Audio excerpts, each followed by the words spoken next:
Right, this video is going to be quite different to the others. This one's going to be something special. This is a standard DC loco we've got here by Bachman, Class 57 Virgin Thunderbirds livery, as used to rescue broken down Voyagers, broken down Pendolinos, and I do believe they're going to start pulling their own coaches soon, full of rakes of Mark III carriages. But what we're going to do in this video is basically take a DC loco like this one, convert her to DCC, and then put her back on the track and show you the difference. And as we do that, you'll see how it's done and what the benefits of DCC in the loco are. So without further ado, let's see what it's like in DC mode first. So we've got her hooked up, and this is a standard DC controller, and then let's get it going. So there she is. That's average speed, average power, and she's running really well. But if we slow her down, we can see something that's not very good about the lights. So I'll slow her right down. Can you see those lights flickering? Look how badly they're flickering. That's because there's just basically not enough power going through the wheels into the loco to keep them at full brightness all the time. And it's just the same on the back too. If we get round to the back, you can see that she's almost cutting out actually, and the lights hardly want to work at all. And that's one of the problems with DC. Accessories such as lights don't work very well, and well, sound doesn't work at all. So let's take it back up to high speed again, and we can see that at high speed she runs really well. The lights are fine, but we really need to DCC her. So let's get that done now. We'll have control of the lights, and she'll run even better at slow speeds. Okay, wow, magic. So here we are. This is Crew Works, or what used to be known as the dining room table, but not anymore, as you can see. Crew Works. So, there she is, upside down, in her cradle, ready to be worked on. So let's get those screws out first. Now I must point out that, this is different with every single loco you get. It's always best to consult the instructions that came with the loco first. Some of the locos have, a screw at each end, some of them have screws in the middle, and some of them require you to take off the entire bogie in order to get at the insides. So it's always best to check first before you dive in there with all screwdrivers blazing. So while that gets off, we'll just disappear for a second and return in a bit. Okay, so the screws are all out and the shell is ready to come off. So there we go. And I must stress here, as you can see, there are some cables there and some cables there fastening the lights to the actual main body and the PCB, which is just there in the main body. And obviously don't damage them, don't cut them, don't break them. They're needed. So just bear that in mind sometimes as you take off the chassis, the bodies, the shells, that you will find cables often snagging as they're attached. So there we can see the DCC blanking plate. Ooh, bad focus there. So that's what's going to be taken out now by a giant hand. And now we get the chip. This is a standard Hornby DCC decoder. It's a 4-function decoder, and as we can see, one of the cables there, the purple one, if we just zoom in on that, has been wrapped around the others because that's loose and isn't actually needed. But we're not going to cut it off and get rid of it in case we want to add sound later or something. So we just wrap it out of the way, and then you need to make sure you get the pins lined up correctly.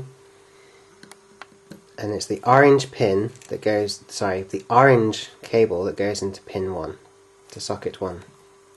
But always check with the instructions, because they'll often tell you how to line it up, although not all of them do. But if you do struggle and you need some additional help, then that help can usually be found by going online, either to Hornby's website or Bachman's website, or whoever website it is that's the manufacturer of the loco you're trying to chip. As we can see, a sticky pad's just been put at the end of the loco there to hold the DCC chip in place. In the first video we did put the chip just there, but as you can see, that clashed with the fan mountings inside the shell. So, you have to learn as you go, and we've put the chip at that end, where there doesn't seem to be anything that's going to hit it as the shell goes back on. So, let's put that shell back on. Seems too good to be true, doesn't it? Seems too simple. Surely that can't be it. There's got to be more to it than that. Well, this is a DCC ready loco. It is obviously easier to do it when the loco is ready and has the socket ready and waiting. If your particular loco isn't DCC ready, either because it's just not or it's a really old model, then you're going to have to get the soldering iron out, really. That's if you want to do a good job of it anyway. So let's just let that get screwed back up and we'll come back in a second. Okay, we're back. Magic. Now, she's on the rolling road, her DCC chip is fitted, the casing is fitted, so let's assign a number to her. Hold down select until LA flashes in the screen. Well, that's for this particular controller, of course. This is the Hornby select. And let's temporarily give her the number 38. The red light flashes. And that's it. She should now have the number 38. Okay, back again. This is magic, isn't it? Right, now as we can see, the loco is on loop 3 this time, which is the DCC loop. It's called loop 3 because, well, originally there were 3 loops and this was the outermost loop. Ignore that piece of track there, that's just the access track to the huge siding down there. So, she's now DCC fitted, and let's see what she's like. Let's turn on the controller. The 11's initial test, a 30 is initial test, and it always defaults to number 3 with the left direction light lit up. So let's put in the number that we gave her earlier, which is 38. 38 and then select. Now, if we press the function button, we should see her lights. Come on. So if I put the camera just there, no, I'm going to have to put the camera there, I'm afraid, and then press function, there are her lights. And then if I press the arrow key there to make it go the other way,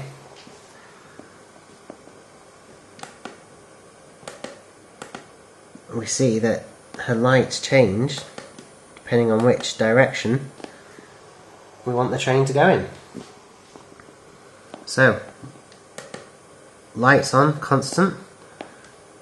Let's turn that dial ever so slightly.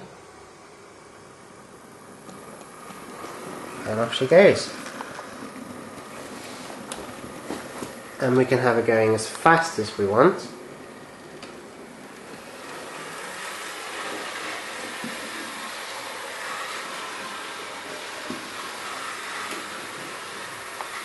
Or as slow.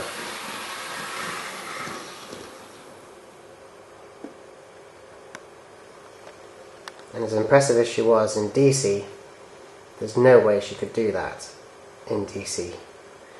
That, people, is a luxury of DCC, that is. Moving that slowly, that smoothly, with her lights on constant. So there we have it. From DC to DCC in under 10 minutes. Brilliant.